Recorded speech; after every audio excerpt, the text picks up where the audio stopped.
ఒక అడవిని సింహం పాలిస్తూ ఉండేది. దానికి నక్క, కాకి అనుచరులుగా ఉండేవి. ఒకరోజు కాకి ఎగురుకుంటూ వచ్చి, మన అడవికి దూరంగా ఉన్న ఎడారిలో ఒంటెను చూశాను. దాన్ని వేటాడగలిగితే మనకు వారం పాటు ఆహారానికి సమస్య రాదు అని చెప్పి సింహాన్ని, నక్కని బయలుదేరదీసింది. కానీ ఎడారిలోకి అడుగు పెట్టగానే అక్కడ వేడికి సింహం, నక్కల కాళ్ళు కాలి నడవలేకపోయాయి.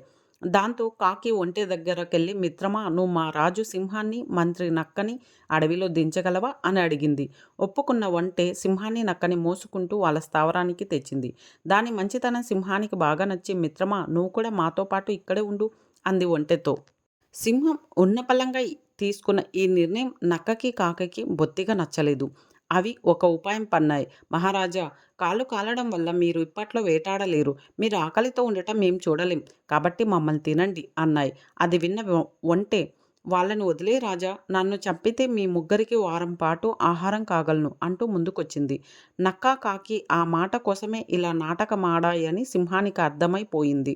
దాంతో సరే, ఒక్కొక్కరు వరుసగా రండి. ముందు చిన్న జీవితో మొదలు పెడతాను. కాకి, నూరా ముందు అంది. ఆ మాటకి కాకి తుర్రుమంటే, నక్కేమో పరుగు లగించుకుంది. ఒంటె, సింహాలు మాత్రం అప్పట్నుంచి మంచి స్నేహితులుగా ఉండిపోయాయి.